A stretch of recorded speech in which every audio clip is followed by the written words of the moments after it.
ഭക്തിസാന്ദ്രമായ ഗാനങ്ങളുമായി ഗായക സംഘം നമ്മുടെ മുന്നിലുണ്ട്.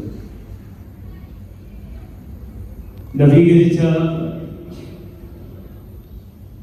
ദേവാലയത്തിൽ നടത്തുന്ന ആദ്യത്തെ ക്രിസ്മസ് ആഘോഷമാണ് ഇത് എന്ന് ഞാൻ കരുതി. മാർത്തോമാസഭയിലെ അതിശ്രേഷ്ഠരായ പട്ടക്കാരുടെ നിര നമ്മുടെ മുന്നിലുണ്ട്. വേറെ സാന്നിധ്യമായി ഇടവക ജനങ്ങൾ. ഇതിൽ തരം എന്ത് സൗഭാഗ്യമാണ്, എന്ത് ശ്രേഷ്ഠതയാണ് നമ്മുടെ ഈ ക്രിസ്മസ് ആഘോഷ പരിപാടിക്ക് വേണ്ട. അടുത്ത ദിവസങ്ങളിലായി കടുത്ത പനി കാരണം അല്പ ശാരീരികമായ അസ്വസ്ഥതകളോടുകൂടിയാണ് ഞാൻ നമ്മൾ നിൽക്കുന്നത്. ശബ്ദത്തിന് അല്പം പ്രയാസമുണ്ട്. നിങ്ങളുടെ പ്രാർത്ഥനയിൽ എന്നെ നിർത്തണം.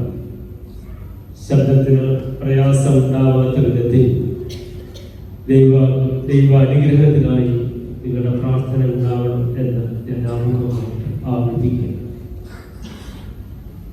വീണ്ടും ഒരു ക്രിസ്മസ് ദിനത്തിലൂടെ നമ്മൾ കടന്നു പോകുകയാണ്. വീട്ടിൽ നിന്ന് മണ്ണിലേക്ക് ഇറങ്ങി വന്ന യേശു കർത്താവിന്റെ തിരുജനനത്തെ നമ്മൾ വീണ്ടും ഓർക്കുകയും പലപ്പോഴും ക്രിസ്മസ് ആഘോഷങ്ങളായിട്ട് മാറുമ്പോൾ അതിന്റെ അർത്ഥവും ഗൗരവവും നമ്മുടെ ചിന്തകളിൽ നിന്ന് നഷ്ടപ്പെട്ടു പോകുന്ന ഒരു സ്ഥിതിവിശേഷം.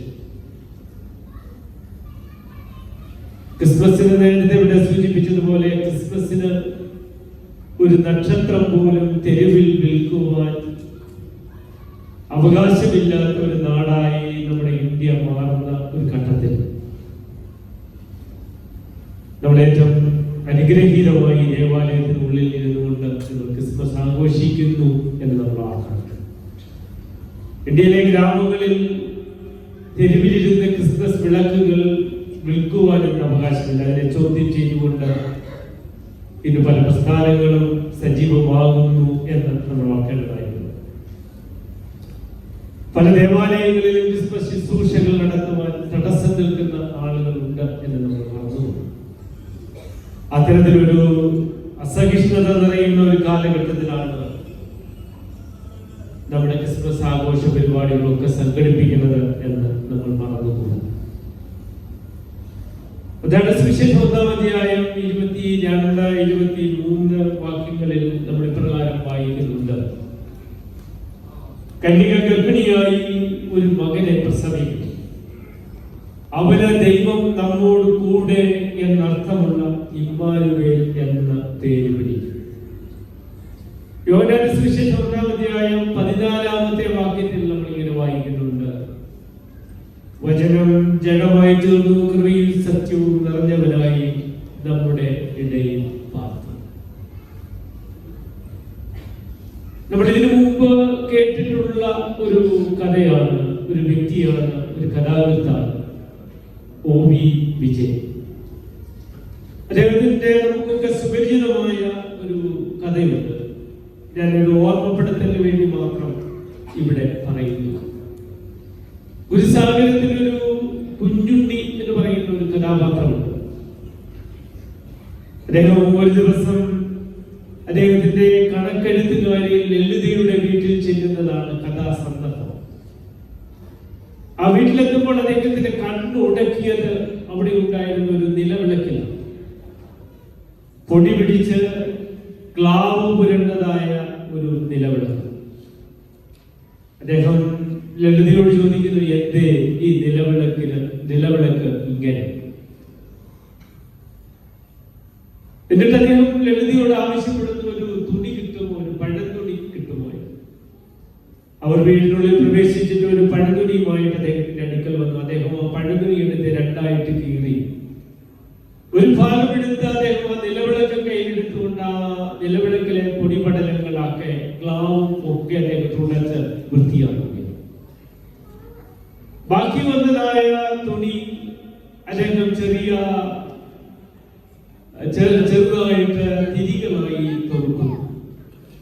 എന്നിട്ട് ആ നിലവിളക്കിൽ അദ്ദേഹം നിക്ഷേപിച്ചു. എന്നിട്ട് അദ്ദേഹം അവിടെ സൂക്ഷിച്ചിരുന്നതായ എണ്ണ എടുത്ത് ആ നിലവിളക്കിലേക്ക് പകർന്ന് ആ നിലവിളക്കിൽ ദീപം പകരുകയും ആ നിലവിളക്കിലേക്ക് പകർന്നതായ ദീപത്താൽ ലളിതയുടെ വീടും ആ ചുറ്റുപാടുകളും പ്രകാശപൂരിതമാകുന്ന കാഴ്ച കാണുന്നു. അന്ധകാരം നിറഞ്ഞതായ ലളിതയുടെ മനസ്സിലും ലളിതയുടെ ജീവിതത്തെയും അത് പ്രകാശപൂർണമാക്കി തീർന്നു. ക്ലാവ് പിടിച്ച മനസ്സുമായി യാത്ര ചെയ്യുന്നവരാണ് നമ്മളൊക്കെ. പൊടിപടലങ്ങൾ നിറഞ്ഞ മനസ്സ് നമ്മുടെയൊക്കെ ജീവിതത്തിൽ അവശേഷിപ്പിക്കുന്നുണ്ട്. ഈ പൊടിപടലുകളൊക്കെ തുടച്ച് വൃത്തിയാക്കി, ക്ലാവ് പിടിച്ച മനസ്സിനെ തുടച്ച് വൃത്തിയാക്കി പ്രകാശം പകരുന്ന ദിനങ്ങളാണ് ഓരോ ആഘോഷങ്ങൾ. നമ്മുടെ മനസ്സിൽ സ്വാർത്ഥത നിറയുന്നു, നമ്മുടെ മനസ്സിൽ വെറുപ്പ് നിറയുന്നു, അസഹിഷ്ണുത നിറയുന്നു. ഈ വെറുപ്പും അസഹിഷ്ണുതയും നിറയുന്ന ഒരു കാലഘട്ടത്തിൽ ക്രിസ്മസിലൂടെ നമ്മൾ യാഥാർത്ഥ്യമാക്കേണ്ട സന്ദേശമാണ് സ്നേഹത്തിന്റെയും സാഹോദര്യത്തിന്റെയും ഈ സന്ദേശം. നമ്മൾ ഈ ക്ലാവ് പിടിച്ച ഈ നിലവിളക്ക് തുടച്ച് വൃത്തിയാക്കിയതുപോലെ പൊടിപുരണ്ട ക്ലാവ് പിടിച്ചതായ നമ്മുടെ മനസ്സുകളെ വൃത്തിയാക്കി വെറുപ്പും വിദ്വേഷവും അസഹിഷ്ണുതയും നിറഞ്ഞ മനസ്സിനെ വെടിപ്പാക്കി ആ സ്ഥാനത്ത് സ്നേഹത്തിന്റെയും സാഹോദര്യത്തിന്റെയും സ്നേഹത്തിന്റെയും ഒക്കെ പുതിയ പ്രകാശം ചൊരിയേണ്ട ദിനങ്ങളായി ഈ ക്രിസ്മസിനെ മാറ്റണം.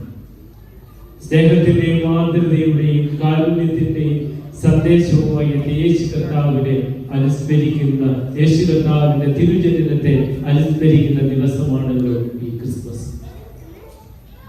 അതുകൊണ്ട് നമ്മുടെ ജീവിതം നമ്മൾ ക്രിസ്മസിനെ പലപ്പോഴും ഒരു ആഘോഷമാക്കി മാറ്റുമ്പോൾ നമ്മുടെ ജീവിതത്തിൽ എന്ത് സംഭവിക്കുന്നു, നമ്മുടെ ജീവിതത്തിൽ എന്ത് മാറ്റം സംഭവിക്കുന്നു എന്ന് നമ്മൾ ഗൗരവമായിട്ട് ആലോചിക്കേണ്ടതായിട്ടുണ്ട്.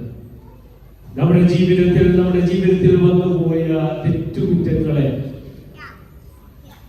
ദൈവസന്നിധിയിൽ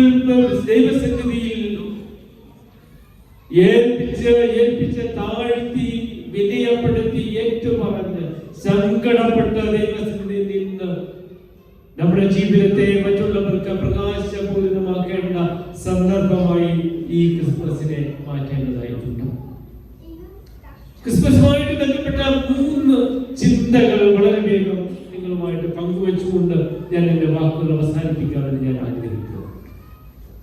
ക്രിസ്മസ് നമ്മുടെ ജീവിതത്തിൽ അർത്ഥവത്തായി തീരേണ്ടത് എന്താണ്?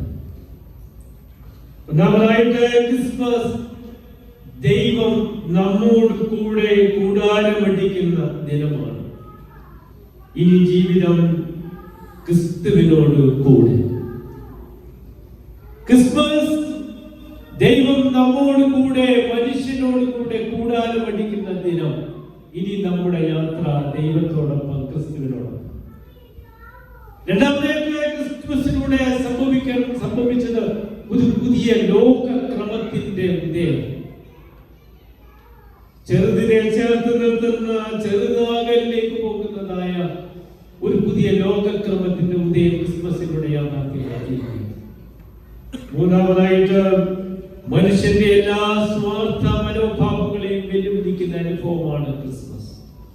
അസഹിഷ്ണുത നിറയുന്ന കാലഘട്ടത്തിൽ സഹിഷ്ണുതയുടെ സന്ദേശമായി മാറുകയാണ്, സഹിഷ്ണുതയുടെ അനുഭവമായി മാറുകയാണ് ക്രിസ്മസ്. ഉദാഹരണമായിട്ട് ഞാൻ പറഞ്ഞത്, ദൈവം മനുഷ്യനോട് കൂടി കൂടാരമടിക്കുന്ന അനുഭവമാണ് ക്രിസ്മസ്. ദൈവത്തെ പറ്റിയുള്ള സങ്കല്പങ്ങളൊക്കെ മറിയുകയും അദൃശ്യനായ ദൈവത്തെ പറ്റിയാണ് പലപ്പോഴും പഴയ നിയമങ്ങളിലൂടെ നമ്മൾ കേട്ടിട്ടുള്ളത്. യുദ്ധം ചെയ്യുന്നതായ ദൈവം, ശത്രുക്കളെ നിഗ്രഹിക്കുന്ന ദൈവം, ഇതൊക്കെ നമ്മൾ പഴയ നിയമ കാലഘട്ടത്തിൽ കണ്ടുമുട്ടുന്ന ദൈവ സങ്കല്പം. ഈ ദൈവസങ്കല്പമാകെ യേശു കർത്താവിന്റെ ജനനത്തിലൂടെ ഈ സങ്കല്പങ്ങളാകെ മാറി മറിയുകയാണ്.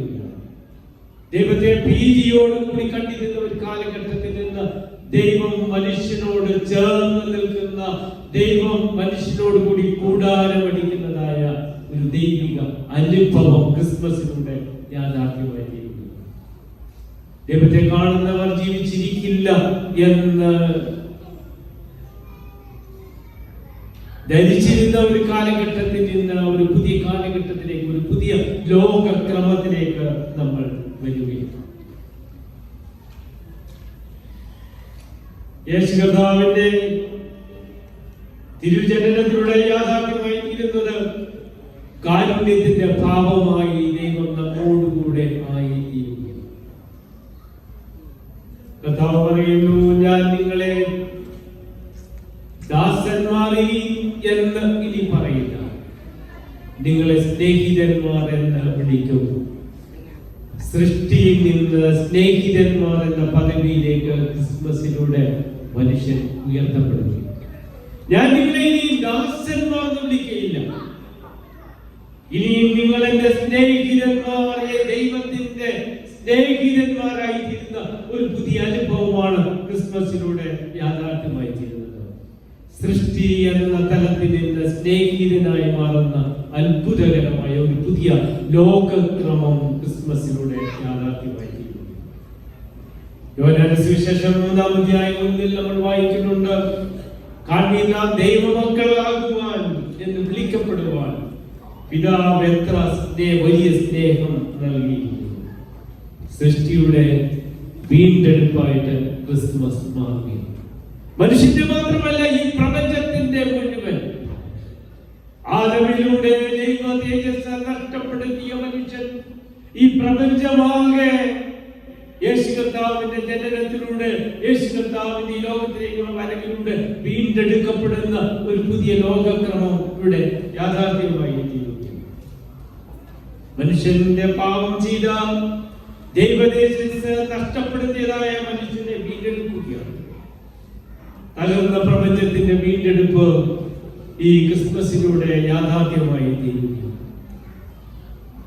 ദൈവത്തോട് ചേർന്നിരിക്കുവാൻ ദൈവം നമ്മെ വിളിക്കുകയും യേശു കർത്താവ് നമ്മോട് കൂടെ കൂടാരമടിക്കുമ്പോൾ ദൈവത്തോട് ചേർന്ന് യാത്ര ചെയ്യുവാൻ ദൈവം നമ്മെ വിളിച്ചുകൊണ്ടിരിക്കുന്നു. ക്രിസ്മസ് യാഥാർത്ഥ്യമായി തീരേണ്ടത് ദൈവത്തോടൊപ്പം ചേർന്ന് സഞ്ചരിക്കുമ്പോഴാണ്. നിങ്ങൾ കേട്ടിട്ടുണ്ടാവും, ഒരു കഥ നിങ്ങൾ കേട്ടിട്ടുണ്ടാവും, ഒറ്റക്കൽക്കരി കഷ്ണം എന്നുള്ള കഥ.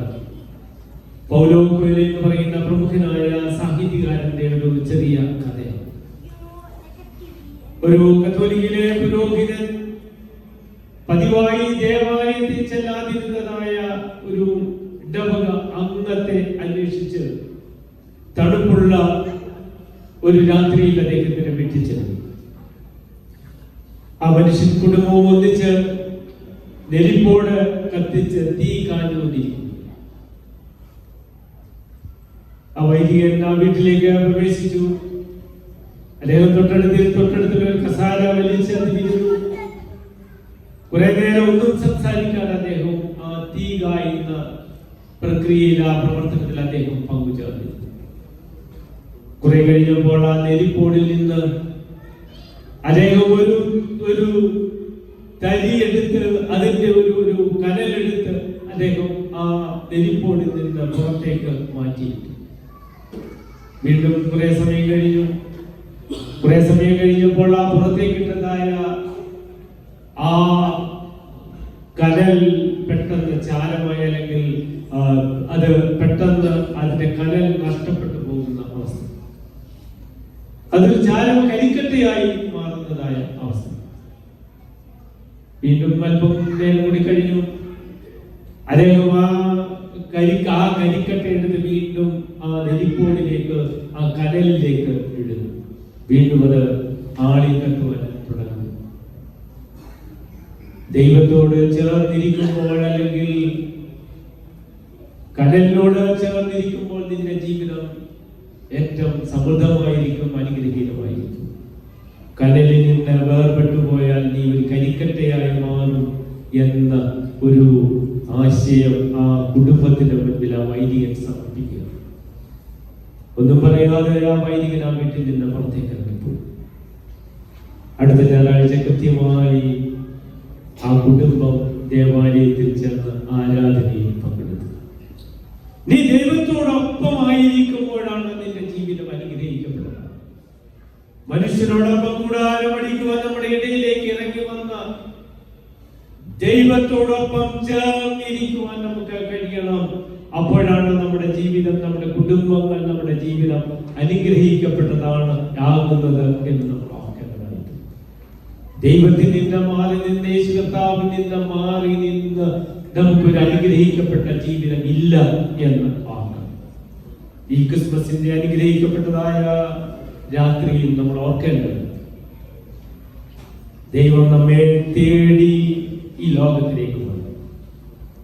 നമ്മുടെ പാപപരിഹാരമായിട്ട് കാൽവരി ക്രൂശിൽ സ്വയം യാഗമായി അർപ്പിച്ചു.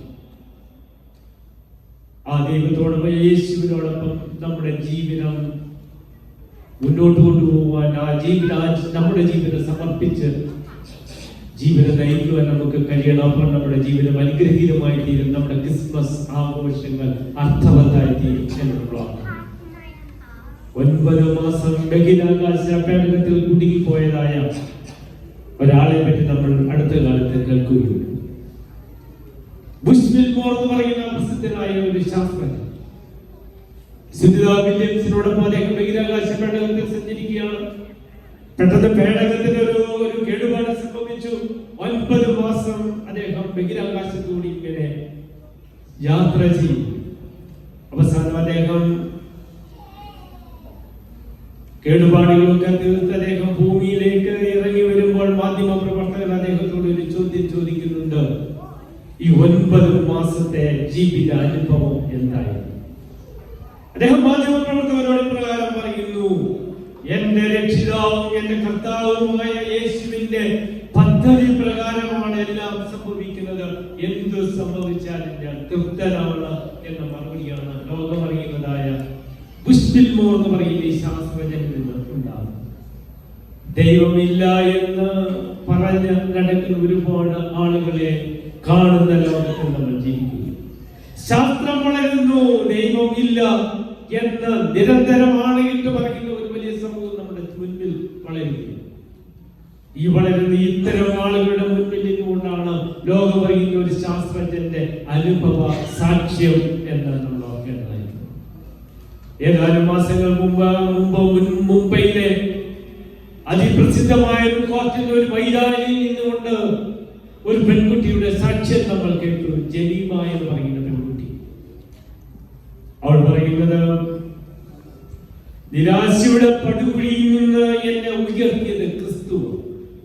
അവനാണ് എന്റെ വിജയത്തിന് അടിസ്ഥാനം. ക്രിക്കറ്റ് മൈതാനിയിൽ നിന്നുണ്ട് ലോകത്തേക്ക് ഇന്ത്യയെ വിറപ്പിച്ച, ഇന്ത്യയെ അത്ഭുതപ്പെടുത്തിയതായ വിജയത്തിന് ഉടമയായ ജമീമയുടെ വാക്കുകളാണ് ഇത് നമ്മൾ ഓർക്കേണ്ടതായിട്ടുണ്ട്. ദൈവത്തോടൊപ്പം ചേർന്നിരിക്കുക, ദൈവത്തോടൊപ്പം നമ്മുടെ ചേർന്നിരുന്ന് നമ്മുടെ ജീവിതം മുന്നോട്ട് നയിക്കുക. അപ്പോൾ നമ്മുടെ ജീവിതത്തിൽ ക്രിസ്മസ് നമ്മുടെ ജീവിതത്തിൽ യാഥാർത്ഥ്യമായി ക്രിസ്തു നമ്മുടെ ഹൃദയത്തിൽ ജനിച്ച് നമ്മുടെ കുടുംബ ജീവിതങ്ങൾ, നമ്മുടെ വ്യക്തി ജീവിതങ്ങൾ അനുഗ്രഹിക്കപ്പെട്ടതാവും എന്ന് നമ്മൾ ഓർക്കേണ്ടതായിട്ടുണ്ട്. രണ്ടാമതായിട്ട് ഞാൻ പറയുവാൻ ശ്രമിച്ചത്, യേശു കർത്താവിന്റെ ജനനത്തിലൂടെ ഒരു പുതിയ ലോകക്രമം സാധ്യമായി തീരുകയാണ്. അതുവരെ കണ്ടതായ ഒരു ലോകക്രമം അല്ല യേശു കർത്താവിന്റെ ജനനത്തിലൂടെ സാധ്യമായി തീരുന്നത്. യേശു കർത്താവിന്റെ ജനന വിവരം മാറ്റുകാരെ അറിയിക്കുമ്പോൾ ദൂതൻ പ്രകാരം പറയുന്നു, നിങ്ങൾ അടയാളമോ ശീലകൾ ചുറ്റി പശുത്തൊട്ടിൽ കിടക്കുന്ന ശിശുവിനെ നിങ്ങൾ കാണും. ജീവിതത്തിലും ജനനത്തിലും പ്രവൃത്തിയിലും ഒക്കെ ചെറുതിനെ ചേർത്ത് നിർത്തിയ ഒരു യേശു, അതാണ് ക്രിസ്തുമസിലൂടെ യാഥാർത്ഥ്യമായി തീരുന്നത്. യേശുവിന്റെ ജീവിതത്തിന്റെ ഭാഗമായവരെല്ലാം ചെറിയവരാണ്. യേശു കർത്താവിന്റെ ജീവിതത്തിലേക്ക് നാം ഒന്ന് നോക്കുക, യേശു കർത്താവിന്റെ ജനനത്തിലേക്ക് നാം ഒന്ന് നോക്കുക. ചെറുതായതിനെ ചേർത്ത് നിർത്തിയ ഏറ്റവും ചെറുതായി തീർന്ന ഒരു ദൈവിക ഭാവം ക്രിസ്മസിലൂടെ യാഥാർത്ഥ്യമായി തീരുകയാണ്. അതൊരു പുതിയ ലോകക്രമത്തിന് ആരംഭം കുറിക്കുകയാണ്. യേശു കർത്താവിന്റെ പരസ്യ ശുശ്രൂഷയുടെ കാലഘട്ടത്തിൽ യേശു കർത്താവിന്റെ ജീവിതത്തിൽ ആരൊക്കെയായിരുന്നു യേശുവിനോടൊപ്പം ചേർന്ന് നിന്നത്? യേശുവിന് ജനനം നൽകിയത് ആരാണ്? ജന്മം നൽകിയത് ആരാണ്? ഒരു പാവപ്പെട്ട, ആ സമൂഹത്തിലെ ഏറ്റവും പാവപ്പെട്ടതായ ഒരു സ്ത്രീ.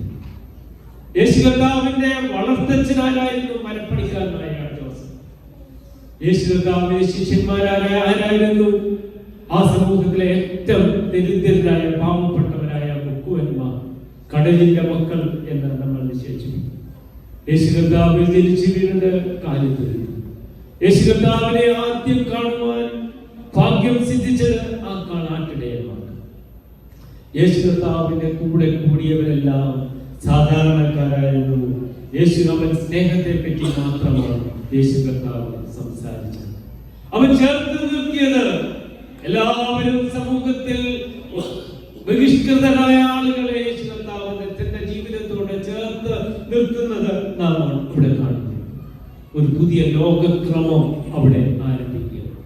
കുല ചെയ്യരുത് എന്ന ന്യായപ്രമാണം പറയുമ്പോൾ യേശു കർത്താവ് പറയുന്നു, സഹോദരന്റെ നിസ്സാര എന്ന് പറഞ്ഞാൽ നീ ന്യായവിധിക്ക് യോഗ്യനാകും എന്ന്. കൊല ചെയ്യരുത് എന്ന ന്യായപ്രമാണം പറഞ്ഞ സ്ഥാനത്ത് പറയുന്നു, സഹോദരനെ നിസ്സാര എന്ന് പോലും പറയുവാൻ പാടില്ല എന്ന് പറയുന്ന ഒരു പുതിയ ലോകക്രമം. കണ്ണിന് പകരം കണ്ണ്, പല്ലിന് പകരം പല്ല് എന്ന് പറഞ്ഞിരുന്ന ഒരു കാലഘട്ടത്തിൽ നിന്ന് നീ 70 വട്ടം ക്ഷമിക്കണമെന്ന് പറഞ്ഞ യേശു കർത്താവിന്റെ ഒരു പുതിയ ലോകക്രമം. അത് മാത്രമാണോ? നീ നിന്റെ വസ്ത്രം ആവശ്യപ്പെടുന്നവരോട് പുതപ്പ് കൂടി വിട്ടുകൊടുക്കണമെന്ന് പറയുന്ന യേശു കർത്താവിന്റെ പുതിയ ദർശനം. വലത്തെ ചെകിട്ടത്തടിക്കുന്നവൻ ഇടത് ചെകിട് കൂടി കാണിച്ചു കൊടുക്കണമെന്ന് പറയും യേശു കർത്താവിന്റെ പുതിയ ദർശനം. ഇതൊരു പുതിയ ലോകക്രമമാണ്. ഈ ദർശനമാണ് യേശു കർത്താവിന്റെ, ഈ ദർശനമാണ് ലോകത്തെ മാറ്റിമറിച്ചത് എന്ന് നമ്മൾ ഓർക്കണം. ചെറിയ ജീവിതത്തിൽ ഏറ്റവും ചെറുതായിട്ട് ശുശ്രൂഷ ചെയ്യുവാനല്ല, ശുശ്രൂഷിപ്പാനും അനേകർക്ക് വേണ്ടി ജീവനെ മറുപടിയായി കൊടുപ്പാനും വന്നു എന്ന് പറഞ്ഞ യേശു കർത്താവ്.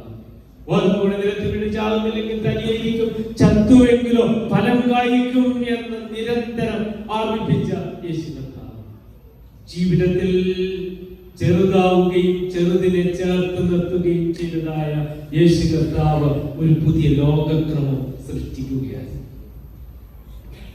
യേശു കർത്താവിന്റെ ശിഷ്യന്മാരിലൂടെ, യേശു കർത്താവ് പിന്നീടുണ്ടായ മിഷണറിമാരിലൂടെ ഈ ദർശനം ലോകം മുഴുവൻ പ്രചരിച്ചു. ഈ ദർശനമാണ്, ഈ പുതിയ ലോകക്രമമാണ് ലോകത്തെ ഇന്ന് കാണുന്ന ലോകത്തെ മുഴുവൻ മാറ്റിമറിച്ചത് എന്ന് നമ്മൾ ഓർക്കേണ്ടതായി. ഭാരതത്തിലേക്ക് വന്ന മിഷണറിമാരാണ് ഇന്ത്യയെ മാറ്റിമറിച്ചത് എന്ന് നമ്മൾ ഓർക്കേണ്ടതായി. കുമാരനാശന്റെ ഒരു പാട്ട് നമ്മൾ പ്രകാരം പാടാറുണ്ടല്ലോ, തൊട്ടുകൂടാത്തവർ തീണ്ടിക്കൂടാത്തവർ ദൃഷ്ടിയിൽ പോലും ദോഷമുള്ളവർ. തൊട്ടുകൂടാത്തവർ തീണ്ടിക്കൂടാത്തവർ ദൃഷ്ടിയിൽ പോലും ദോഷമുള്ളവർ. ഒരു കാലഘട്ടത്തിൽ മനുഷ്യനെ മൃഗതുല്യരായി കണ്ടിരുന്ന ഒരു കാലഘട്ടത്തെയാണ് കുമാരനാശാൻ ഇങ്ങനെ വിശേഷിപ്പിക്കുന്നത്. അത്തരം ഒരു കാലഘട്ടത്തെയാണ് കേരളം, ഇന്ത്യ അതുപോലുള്ള രാജ്യത്തെയാണ് യേശു കർത്താവിന്റെ ഈ ദർശനം, ഈ പുതിയ ലോകക്രമം മാറ്റി മറിച്ചത് എന്ന് നമ്മൾ ഓർക്കണം. ഇന്ന് നമ്മുടെ ലോകത്തുണ്ടായ എല്ലാ മാറ്റങ്ങളുടെയും അടിസ്ഥാനമായി മാറിയത് യേശു കർത്താവ് മുന്നോട്ട് വെച്ചതായ ഈ ജീവിത ദർശനമാണ് എന്ന് നമ്മൾ ഓർക്കേണ്ടതായിട്ടുണ്ട്. അതാണ് ക്രിസ്മസിലൂടെ നമ്മൾ അടിവരയിട്ട് ഓർക്കേണ്ടത്. ഞാൻ ജീവിക്കുന്ന ലോകത്തെ മാറ്റി മറിച്ചത് ഈ ക്രിസ്തു ദർശനമാണ്, ഈ ക്രിസ്മസ് ആണ് എന്ന് നമ്മൾ ഓർക്കേണ്ടത്. പലപ്പോഴും നമ്മൾ വീടുകളിൽ തൂക്കുന്ന ക്രിസ്മസ് വിളക്കുകൾ, നമ്മൾ പാടുന്ന പാട്ടുകൾ, കാരൽ സർവീസ്, ഇതിനെയൊക്കെ നമ്മൾ ക്രിസ്മസിന്റെ ചില അടയാളപ്പെടുത്തലുകളായി നമ്മൾ ചിന്തിക്കുമ്പോൾ നമ്മൾ മറന്നു പോകുന്ന ഒന്നുണ്ട്. നമ്മൾ ജീവിക്കുന്ന ലോകത്തെ മാറ്റിയത്, നമ്മൾ ജീവിക്കുന്ന ഈ ഭാരതത്തെ മാറ്റിയത്, നമ്മൾ ജീവിക്കുന്ന ഈ കേരളത്തെ മാറ്റിയത് യേശു കർത്താവിന്റെ ദർശനങ്ങളാണ്. ആ യേശു കർത്താവിന്റെ ശിഷ്യന്മാരിലൂടെ, യേശു കർത്താവിന്റെ മിഷണറിമാരിലൂടെയാണ് ക്രൈസ്തവ സമൂഹത്തിലൂടെയാണ് എന്ന് നമ്മൾ ആവർത്തിച്ച് ചിന്തിക്കുകയും പ്രഖ്യാപിക്കുകയും ചെയ്യേണ്ട അവസരമായിട്ട് ഈ ക്രിസ്മസ് മാറേണ്ടതായിരുന്നു. ഇത് നമ്മൾ ജീവിക്കുന്നത് സെൽഫിയുടെ ലോകത്താണ്. നമ്മൾക്ക് ഇന്ന് അവനവനിലേക്ക് നമ്മൾ ചുരുങ്ങുന്ന ഒരു കാലഘട്ടത്തിൽ നമ്മൾ ജീവിക്കുന്നു. ഈ ഒരു കാലഘട്ടത്തിൽ നിന്നുകൊണ്ട് സ്നേഹത്തിന്റെ, കരുതലിന്റെ ഒരു പുതിയ ലോകം നമുക്ക് തുറക്കാം. 4 വശവും തുറക്കപ്പെട്ടതായ കാലത്തെടുത്ത് നമ്മുടെ മുന്നിൽ സമൂഹത്തിനാകെ വെളിച്ചം വിതറുന്ന നക്ഷത്ര വിളക്കുകൾ നമ്മുടെ മുന്നിലുണ്ട്.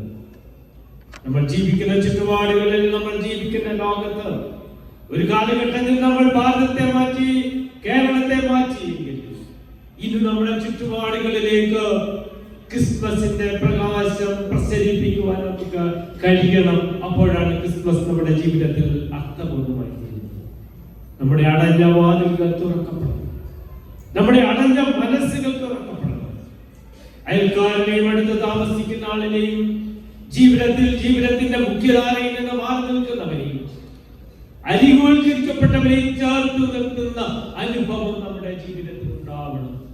അപ്പോൾ വീണ്ടും നമ്മുടെ സമൂഹത്തിൽ പുതിയ ലോകക്രമങ്ങൾ സൃഷ്ടിക്കപ്പെടും. നമ്മുടെ ക്രിസ്മസ് ആഘോഷങ്ങളൊക്കെ അർത്ഥപൂർണമായി തീരും എന്ന് പ്രമാണം. മൂന്നാമതായിട്ട് ഞാൻ പറയുവാൻ ശ്രമിക്കുന്നത്, മനുഷ്യന്റെ എല്ലാ സ്വാർത്ഥ മനോഭാവങ്ങളെയും ക്രിസ്മസ് വെല്ലുവിളിക്കുന്നു. അസഹിഷ്ണുതയുടെ മധ്യത്തിൽ സഹിഷ്ണുതയുടെ ഒരു ലോകം ക്രിസ്മസിലൂടെ യാഥാർത്ഥ്യമായി തീരുന്നു. ഒരു കാലത്തെ യൂറോപ്യൻ രാജ്യങ്ങളിൽ നിലനിന്നിരുന്ന ഒരു നാടക പ്രസ്ഥാനമുണ്ട്, അസംബന്ധ നാടകം. മുഖ്യധാരാ നാടകങ്ങളെ വിമർശിച്ചുകൊണ്ട്, അതിനെ എതിർത്തുകൊണ്ട് രൂപപ്പെട്ടു വന്നതായ ഒരു നാടക പ്രസ്ഥാനമാണ് അസംബന്ധ നാടകം. ഐനസ്കോ എന്ന് പറയുന്നതാണ് അതിന്റെ നേതാവ്. അദ്ദേഹം ഒരു വേദിയിൽ ഒരു നാടകം അവതരിപ്പിക്കുവാൻ ആരംഭിക്കുന്നു. നാടകത്തിന് കൊടുത്തിരിക്കുന്ന തലക്കെട്ട് ലീഡർ എന്നാണ്, അല്ലെങ്കിൽ നേതാവ് എന്നാണ്. തിരശ്ശീലയുടെ പിന്നിൽ നിന്നുകൊണ്ട് ഒരു അധ്യാപിക, ഒരു മാധ്യമ പ്രവർത്തകരും വരാനിരിക്കുന്ന നേതാവിനെ പറ്റി വാദവരാതെ സംസാരിച്ചുകൊണ്ടിരിക്കും. വരാനിരിക്കുന്ന നേതാവിനെ പറ്റി പ്രകീർത്തിച്ചുകൊണ്ട് സംസാരിച്ചുകൊണ്ടിരിക്കും. അല്പസമയം കഴിഞ്ഞു, കർട്ടൻ ഉയരുന്നു. അത് ആ വേദിയിൽ നിൽക്കുന്നത് നേതാവ്, പൊയ്ക്കാലിൽ നിൽക്കുന്ന നേതാവ്. ആളുകൾ സൂക്ഷിച്ചു നോക്കി. നേതാവ് പൊയ്ക്കാലിൽ നിൽക്കുകയാണ്. ആളുകൾ സൂക്ഷിച്ചു നോക്കുമ്പോൾ നേതാവിന് തലയില്ലാത്ത നേതാക്കന്മാർ സമൂഹം നമ്മുടെ മുമ്പിൽ വളരുകയാണ്. തലയെന്ന് പറയുന്നത് ജീവന്റെ മാത്രം പ്രതീകമല്ല, അത് സ്നേഹത്തിന്റെ, കാരുണ്യത്തിന്റെ, ആർദ്രതയുടെ ഒക്കെ പ്രതീകമാണ് ഈ തലയെന്ന് പറയുന്നത്. തല നഷ്ടപ്പെട്ട സമൂഹം നമ്മുടെ മുമ്പിൽ വളരുന്നു. വെറുപ്പും വിദ്വേഷവും വളരുന്ന സമൂഹം നമ്മുടെ മുമ്പിൽ. എത്രയോ നിഷ്ഠൂരമായ കൊലപാതകങ്ങളുടെ, അതിക്രമങ്ങളുടെ വാർത്തകളാണ് നമ്മൾ ഓരോ ദിവസവും കേട്ടുകൊണ്ടിരിക്കുന്നത്. ഇതിപ്പോൾ മാത്രമാണോ ഇത് എന്ന് ചോദിച്ചാൽ, ലോകാരംഭം മുതൽ ഇത്തരം അതിക്രമങ്ങളുടെ വാർത്തകൾ, വിവരങ്ങൾ നമ്മൾ അറിയുന്നത്. വിശുദ്ധ വേദപുസ്തകത്തിൽ എത്രയോ അനുഭവങ്ങൾ, എത്രയോ ആളുകളെ നമ്മൾ കണ്ടുമുട്ടുന്നുണ്ട്. അസഹിഷ്ണുത സമൂഹം പ്രചരിപ്പിക്കുന്ന, അല്ലെങ്കിൽ അസഹിഷ്ണുതയുടെ വക്താക്കളാവുന്ന എത്രയോ ആളുകളെ നമ്മൾ കണ്ടുമുട്ടുന്നു. ആദ്യ സഹോദരന്മാരെ കാണുന്ന കയ്യിന്റെ, ആബേലിന്റെ അനുഭവം നമ്മൾ കണ്ടുമുട്ടുന്നുണ്ട്. ജോസഫിന്റെ വളർച്ചയിൽ മനം തൊന്ത അസഹിഷ്ണുത ബാധിച്ചതായ സഹോദരന്മാർ അവളെ പട്ടണത്തിലേക്ക് വലിച്ചെറിയുന്നു. വിദ്യാലയത്തെ കച്ചവടക്കാർക്ക് വിൽക്കുന്നു. സഹോദരന്മാരുടെ അസഹിഷ്ണുതയുടെ ഇരയായി മാറുന്ന ജോസഫിനെ നാം അവിടെ കാണുന്നു. മോശയുടെ ജനനത്തിങ്കൽ ഫറവോ പ്രഖ്യാപിക്കുന്നു, 2 വയസ്സിന് താഴെയുള്ള ജനിച്ചു വീഴുന്ന മുഴുവൻ കുഞ്ഞുങ്ങളെയും കൊന്നുകളയുവാൻ ഫറവോയുടെ കൽപ്പന നമ്മളൊക്കെ ഓർത്തിരിക്കണം. അന്നും അസഹിഷ്ണുത നമ്മുടെ സമൂഹത്തിലുണ്ടായ എത്രയോ കുഞ്ഞുങ്ങളാണ് ആ ഫറവോയുടെ, ആ രാജാവിന്റെ അസഹിഷ്ണുതയിൽ എത്രയോ ജീവനുകളാണ് പൊലിഞ്ഞു വീണത് എന്ന് നമ്മൾ ഓർക്കേണ്ടതായി.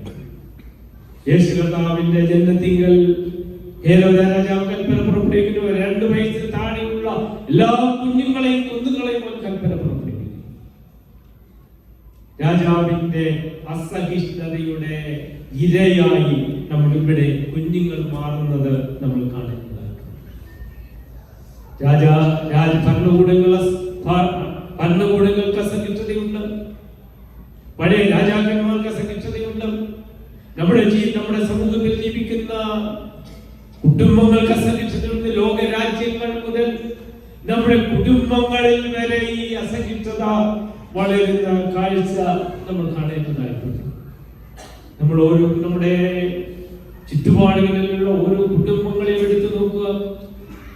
നമ്മുടെ കുടുംബങ്ങളിൽ ഈ അസഹിഷ്ണുത ബാധിച്ചിട്ടില്ലേ എന്ന് നമ്മൾ ഓർക്കണം. അടുത്ത കാലത്ത് പത്രത്തിൽ വന്ന വാർത്ത നിങ്ങൾ ശ്രദ്ധിച്ചിട്ടുണ്ടാവും. തിരുവനന്തപുരം മെഡിക്കൽ കോളേജിൽ 42 രോഗികൾ ആരും ഏറ്റെടുക്കാതെ അവിടെ കഴിയും. രോഗം ബാധിച്ച് തിരുവനന്തപുരം മെഡിക്കൽ കോളേജിൽ കൊണ്ട് ആക്കിയതാണ്. തിരിച്ചേറ്റെടുക്കുവാൻ ആരും ചെല്ലുന്നില്ല. 42 രോഗികൾ. ഇത് തിരുവനന്തപുരം മെഡിക്കൽ കോളേജിന്റെ മാത്രം സ്ഥിതിയാണെങ്കിൽ കേരളത്തിലെ അങ്ങോളമുള്ള മെഡിക്കൽ കോളേജുകളും ജില്ലാ ആശുപത്രികളും പരിശോധിച്ചു കഴിഞ്ഞാൽ എത്രയോ ആളുകളെ, രോഗികളെ ഏറ്റെടുക്കുവാൻ കുഞ്ഞുങ്ങളില്ല, മക്കളില്ലാതെ, അച്ഛനമ്മമാരില്ലാതെ, സഹോദരങ്ങളില്ലാതെ എത്രയോ ആളുകൾ നമ്മുടെ ചുറ്റുപാടുകളിൽ ഉണ്ട് എന്ന് നമ്മൾ ഓർക്കേണ്ടതായിട്ടുണ്ട്. നമ്മുടെ കുടുംബങ്ങളിൽ വളരുന്ന അസഹിഷ്ണുതയുടെ ഇരകളാണ് ഇവരൊക്കെ. ഇന്ന് നമ്മുടെ സമൂഹത്തിൽ കുടുംബ തകർച്ചകൾ വളർത്തു ദോഷം ഇന്ന് നമ്മുടെ കുഞ്ഞുങ്ങളെ വല്ലാതെ ബാധിച്ചു കഴിഞ്ഞിരിക്കുന്നു. ശരീരം വലുതും ആത്മീയ ശാരീരിക വളർച്ച കുറഞ്ഞതുമായ കുഞ്ഞുങ്ങൾ നമ്മുടെ സമൂഹത്തിൽ വളരുകയാണ്. ലഹരി ആസക്തി ബാധിച്ചതായ ഒരു പുതു തലമുറ നമ്മുടെ മുമ്പിൽ വളരുകയാണ്. നമ്മുടെ വീടുകളൊക്കെ ഇന്ന് പഴയകാല അവാർഡ് സിനിമകൾ പോലെയാണ്. അവാർഡ് സിനിമകളുടെ പ്രത്യേകത എന്താ? ശബ്ദമില്ല, ആരും സംസാരിക്കുന്നില്ല. ഇന്ന് നമ്മുടെ കുടുംബങ്ങളിൽ ആർക്കും സംസാരമില്ല. എല്ലാവരും ഓരോ സെൽഫോണുമായിട്ട്, മൊബൈൽ ഫോണുമായിട്ട് ഓരോ ലോകത്ത് ജീവിക്കുക. അവിടെ സംഭവിക്കുന്നത് എന്താണ്? നമ്മുടെ കുഞ്ഞുങ്ങൾ നഷ്ടപ്പെട്ടു പോകുന്നു എന്നുള്ളതാണ് ഇന്നത്തെ ഏറ്റവും വലിയ അവസ്ഥ. നമ്മുടെ കുടുംബ പ്രാർത്ഥനകൾ കുറഞ്ഞു പോകുന്നു. കുഞ്ഞുങ്ങൾക്ക് മാതൃകയാകുവാൻ മാതാപിതാക്കൾക്ക് കഴിയുന്നില്ല. എന്നെ നോക്കി പഠിക്കട എന്ന് പറയാൻ എത്ര മാതാപിതാക്കൾക്ക് ഇന്ന് നെഞ്ചുറപ്പോട് കൂടി എത്ര മാതാപിതാക്കൾക്ക് കഴിയും? ഞാൻ പള്ളിയിൽ പോകുന്നത്, ഞാൻ ആരാധനയെ സംബന്ധിക്കുന്നത്, ഞാൻ വചനം വായിക്കുന്നത്, ഞാൻ പ്രാർത്ഥിക്കുന്നത്, നോക്കി പഠിക്കട എന്ന് നെഞ്ചത്ത് കൈവച്ചു പറയുവാൻ നമ്മുടെ എത്ര കുടുംബങ്ങളിലെ മാതാപിതാക്കൾ കഴിയുമെന്ന് ചോദിച്ചാൽ ചുരുക്കമായിരിക്കും ഉത്തരം എന്ന് എനിക്കും അറിയാം, നിങ്ങൾക്കും അറിയാം. നമ്മുടെ കുടുംബങ്ങളിൽ നിന്ന് ചിന്ന ഭിന്നമാകുകയാണ്. നമ്മുടെ കുടുംബങ്ങൾ ഇന്ന് തകർന്നു വീഴുകയാണ്. എത്രയോ കുടുംബങ്ങൾ ഇന്ന് തകർച്ചയുടെ വക്കിൽ നിൽക്കുന്നു. ലഹരി ഉപയോഗത്തിലൂടെ നമ്മുടെ എത്രയോ കുഞ്ഞുങ്ങൾ, സ്നേഹം ലഭിക്കാതെ നമ്മുടെ എത്രയോ കുഞ്ഞുങ്ങൾ ലഹരി ആസക്തരായിട്ട് മാറുന്നു. അതുകൊണ്ട് ഈ ക്രിസ്മസിന്റെ കാലയളവിൽ നമ്മൾ ഓർക്കേണ്ടതായിട്ടുണ്ട്. ഇന്ന് നമ്മുടെ ലോക രാജ്യങ്ങളിൽ നിന്ന് ആഗോളതലം നമ്മൾ നിരന്തരം കേൾക്കുന്നുണ്ട്. ഗാസയിലെ അതിക്രമങ്ങളെ പറ്റി നമ്മൾ കേൾക്കുന്നുണ്ട്. അവിടെ മരിച്ചു വീഴുന്ന കുഞ്ഞുങ്ങളെ പറ്റി നമ്മൾ കേൾക്കുന്നുണ്ട്. ഉക്രൈനിലെ അനുഭവങ്ങൾ നമ്മൾ കേൾക്കുന്നുണ്ട്. ഇന്ന് ലോക രാജ്യങ്ങളിലൊക്കെ ഉയരുന്ന അതിക്രമങ്ങളെ പറ്റി, നിഷ്ഠൂരമായ ആക്രമണങ്ങളെ പറ്റി നമ്മൾ നിരന്തരം കേൾക്കുന്നു. അവിടെയൊക്കെ ഇരകളാക്കപ്പെടുന്ന കുഞ്ഞുങ്ങളും സ്ത്രീകളുമാണ്. അവിടെയൊക്കെ ഉയരുന്ന ദീന വിലാപങ്ങൾ നമ്മുടെ മനസ്സിൽ ഇപ്പോഴും നിറയും. അത്തരം ഒരു സാഹചര്യത്തിൽ അസഹിഷ്ണുത നിറയുന്ന ഒരു കാലഘട്ടത്തിൽ സഹിഷ്ണുതയുടെ വക്താക്കളായി ലോകത്തിൽ ജീവിക്കുവാൻ ക്രിസ്മസ് നമ്മോട് ആവശ്യപ്പെടുകയാണ്. നമ്മുടെ ചുറ്റുപാടുകളിൽ സ്നേഹത്തിന്റെ, സാഹോദര്യത്തിന്റെ, സൗഹൃദത്തിന്റെ സന്ദേശവാഹകനായിട്ട് നമ്മൾ മാറണം. നമ്മൾ ജീവിക്കുന്നത് തുരുത്തുകളിലാണ്. നമ്മൾക്ക് വിശാലമായ ലോകത്തിലാണ് നമ്മൾ ജീവിക്കുന്നത്. ഈ കിടക്കുന്ന പ്രദേശത്ത് നമ്മൾ ജീവിക്കുന്നു. ഈ കിടക്കുന്ന പ്രദേശത്ത് നമ്മൾ ജീവിക്കുമ്പോൾ നമ്മുടെ ചുറ്റുപാടുകളിൽ ഒട്ടേറെ ആളുകളുണ്ട്, പാവപ്പെട്ടവരുണ്ട്, സമൃദ്ധിയായ ജീവിതം നയിക്കുന്നവരുണ്ട്. ഒറ്റപ്പെട്ടു പോകുകയാണ്. അത്തരം സമൂഹത്തിൽ മറ്റുള്ളവരെ ചേർത്ത് നിർത്തുന്ന, മറ്റുള്ളവർക്ക് വേണ്ടി എന്തെങ്കിലുമായി തീരുന്ന അനുഭവം നമ്മുടെ ജീവിതത്തിൽ ഉണ്ടാകുമ്പോൾ ക്രിസ്മസ് എൻ്റെ നിങ്ങളുടെ ജീവിതത്തിൽ അർത്ഥപൂർവമായി തീരും. ഞാൻ 3 കാര്യങ്ങൾ ഓർമ്മിപ്പിക്കുവാനാണ് ഞാൻ ആഗ്രഹിച്ചത്. ഒന്നാമതായിട്ട് ഞാൻ പറയുവാൻ ശ്രമിച്ചത്, ക്രിസ്മസ് ദൈവത്തിന്റെ മനുഷ്യനോട് കൂടിയുള്ള യാത്രയാണ്. മനുഷ്യനോടൊപ്പം കൂടാരമടിക്കുന്ന ദൈവിക അനുഭവമാണ് ക്രിസ്മസ്. ദൈവം നമ്മോടൊപ്പം കൂടാരമടിക്കുമ്പോൾ ദൈവത്തോടൊപ്പം ചേർന്ന് മുന്നോട്ട് പോകുവാൻ, നമ്മുടെ കുടുംബ ജീവിതം നയിക്കുവാൻ നമുക്ക് കഴിയും. രണ്ടാമതായിട്ട് ഞാൻ പറയുവാൻ ശ്രമിച്ചത്, ക്രിസ്മസ് പുതുലോകത്തിന്റെ ക്രമമാണ്. പുതുലോകത്തിന്റെ ആരംഭം കുറിച്ചത് ക്രിസ്മസ് ആണ്. ഇന്നും നമ്മൾ ജീവിക്കുന്ന ചുറ്റുപാടുകളിൽ ഈ പുതുലോകം സൃഷ്ടിക്കുവാൻ, ആർദ്രതയുടെ സ്നേഹത്തിന്റെ പുതുലോകം സൃഷ്ടിക്കുവാൻ, ചേർത്ത് നിർത്തലിന്റെ, ചെറുമയാക്കപ്പെടലിന്റെ പുതുലോകം സൃഷ്ടിക്കുവാൻ നമുക്ക് കഴിയും. മൂന്നാമതായിട്ട് ഞാൻ പറയുവാൻ ശ്രമിച്ചത്, അസഹിഷ്ണുതയുടെ ലോകത്ത് സഹിഷ്ണുതയുടെ വിജയമാണ് ക്രിസ്മസ്. സഹിഷ്ണുതയുടെ വക്താക്കളായി ഈ ലോകത്ത് നമുക്ക് മാറണം. അതിന് ഈ ക്രിസ്മസ് ആഘോഷങ്ങൾ, ഈ ചിന്ത നമ്മെ ധന്യരാക്കട്ടെ എന്ന് പ്രാർത്ഥിച്ചു. എനിക്ക് ഇത്തരത്തിൽ നിങ്ങളുടെ മുൻപിൽ നിൽക്കുവാൻ അവസരം നൽകിയതായ ഏറ്റവും ആദരണീയനായ, ഞാൻ ഏറ്റവും അധികം സ്നേഹിക്കുന്ന, ബഹുമാനിക്കുന്നു എൻ്റെ പ്രിയപ്പെട്ട സുഹൃത്ത്, വഴികാട്ടി എനിക്ക് എബ്രഹാമിനോടുള്ള ആദരവും നന്ദിയും അർപ്പിച്ചുകൊണ്ട്, എന്നെ കെട്ടിരുന്ന നിങ്ങൾക്ക് നന്ദി അർപ്പിച്ചു.